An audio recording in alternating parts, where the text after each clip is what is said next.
worked down at the railway junction at Chumpong.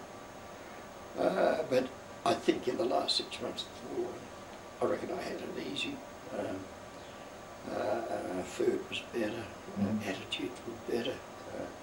I came home, I thought, picture of health. Not everybody agreed with me, but it was a good way to end the war as far as I was concerned. Now, you say this down on the Crow Isthmus. Were you aware of a big party of about 1,000 that were building a road, an escape road for the Japs across to Magui? Didn't know anything. Did you ever hear about them, No. Even post-war? No. No, okay. We were 100 isolated people. Yeah. We had, as I say, lived in the rubber plantation with the Jap Army Battalion, had no contact, access, anything with the outside world. And the war actually finished while we were there, and that was another story in itself. And once the war finished, where did you go to get back to Australia? Yeah, well, we were in Chumpong for another week or so before they put us in trains, taking us back to Petbury. And we worked our way after a few days back to Petbury, still with Japanese guards. And in the middle of the night, before we got to Petbury, there was all hell broke loose, and Rat and I were asleep on top of a railway track, and he said something's happening. Discretion was the better part of the valour. We got from the top of the truck underneath it, and rifles were clicking and carrying on. Nothing really happened. We found out next morning that a British Army captain, paratroop, had arrived and said, "I'm in charge." And that was all about it.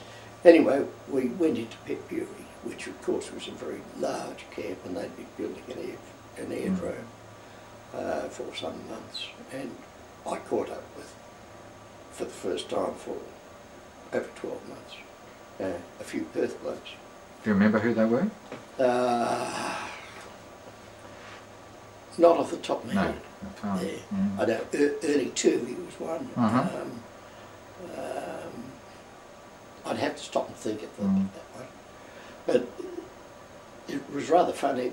The day after we arrived, the United States Air Force came in and landed a DC-3, loaded all the Americans on board and took them out. And the arrangement was that they said that they would come in, fly out, one plane load of each nationality until the RAF took over.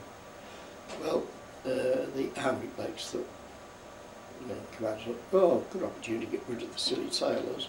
So they lumped all the sailors into the first plane out that was taking foreigners. And the US Air Force flew us to Rangoon.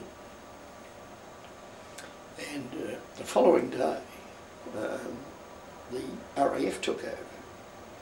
US Air Force pulled out of it, but the RAF flew everybody to Singapore.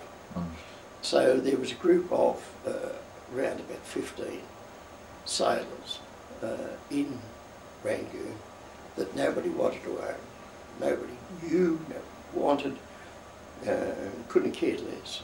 We were just lumbered there. Eventually we were located by a Royal Australian Air Force wing commander who was a recovery officer, and it turned out to be Vic Richardson, the old Australian captain, the Chappell's grandfather, who was as big a larrikin as they were. And he was a great bloke, and he did all sorts of things. Eventually, came in one day and he said, look, there's a ship called the Highland Brigade. It's going tomorrow to Singapore to pick up troops to take them back to Australia. He said, they won't accept you because you're not on their manifest. He said, I can't convince them. He said, but we took the butt at work and we arrived at the Highland Brigade, walked on board and refused to get off. And Highland Brigade said, okay, we'll take to Singapore. Well, we confidently thought that we were on our way home to Australia. Wrong. The army took us off at Singapore, loaded up with their own troops, Mm. and then we cooled our heels in Singapore for a couple of weeks without any particular purpose other than waiting for the next ship to come, and that was the Moreton Bay. Mm-hmm. And we came home in the Moreton Bay. And which Australian port did that land you at? Fremantle was its first Yeah. port of call. Mm. And to my considerable surprise, a cousin of mine, who was an army captain, came on board looking for me, Mm. and was able to go ashore. Sent a message back that Dave looked all right except that his teeth were missing, which was I had lost a front tooth wicket keeping when I was a 10-year-old, Mm. and I had a plate because I lost that when I went off the ship. Mm. So I spent the whole war with Mm. two teeth growing Mm. closer together, Mm. but that was fixed. Mm. And I got home at the end of October. Mm-hmm. And when did you take your discharge? In March. That was quite a long time. Mm. I was already back at work. Mm. Mm. I was interested in staying in the Navy Reserve and going for the commission that seemed to be eluding me all the way. Yes. And I can remember a couple of occasions I went back to Port Melbourne Depot. One was to get money because I was buying a car. Another one was to get leave extended. And that had a funny story actually. I walked into Port Melbourne Naval Depot in the only uniform I had, which was khaki, army shirt, army trousers, but we had got webbing in Rangoon, which we'd whitened, and to make it Navy tradition. So we were wearing khaki with white webbing, and it was common, for people to stop and say, what uniform's that? And somebody said, oh, Naval Commandos, and that sort of stuck with us. But I went in to get my leave pass extended like that, and one of the officious POs screamed at me, that's not a uniform. And I said, well, mine's still on the ship, too. And he said, which ship? I said, Perth. End of subject. He never said another word. Yeah, good. But that was it. I took the discharge in March. Mm. I'd already gone back to work a few weeks before I got discharged. End of story. David, can I now take you back over a couple of spots and just test your memory in these areas? When you were in Tamwan, do you remember the names of any of the doctors who were in Tamwan? I wasn't in Tamwan at all. I'm sorry, I thought you said you had gone. My mistake? No. I've been back since the war, but I was right. never in Tamwan. Okay.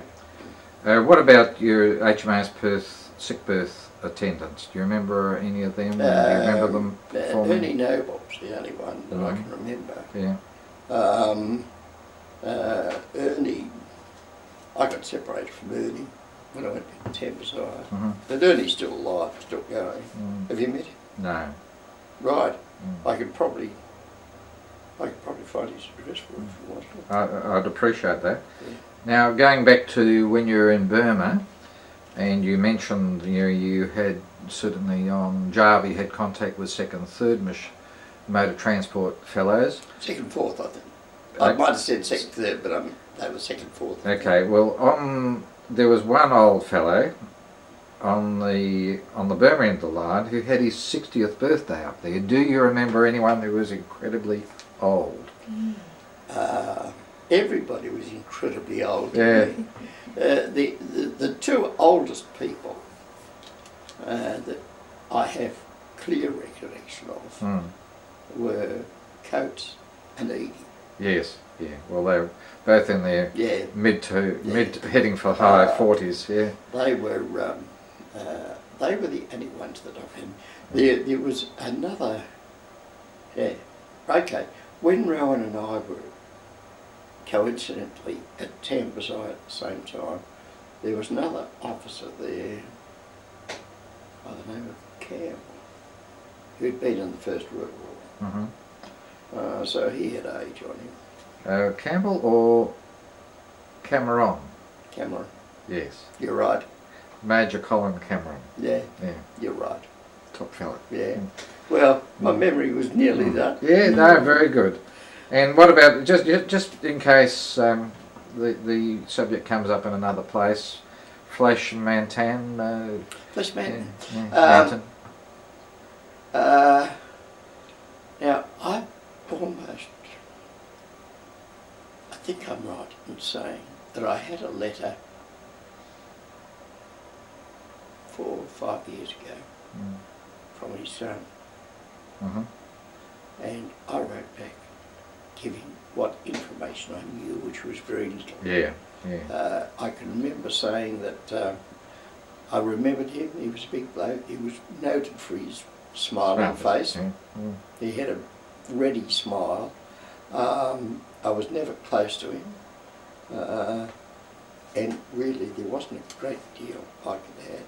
I didn't know his movements, I didn't know where he'd been, and so on. And I sent that back to the son, but I never heard him more. Okay.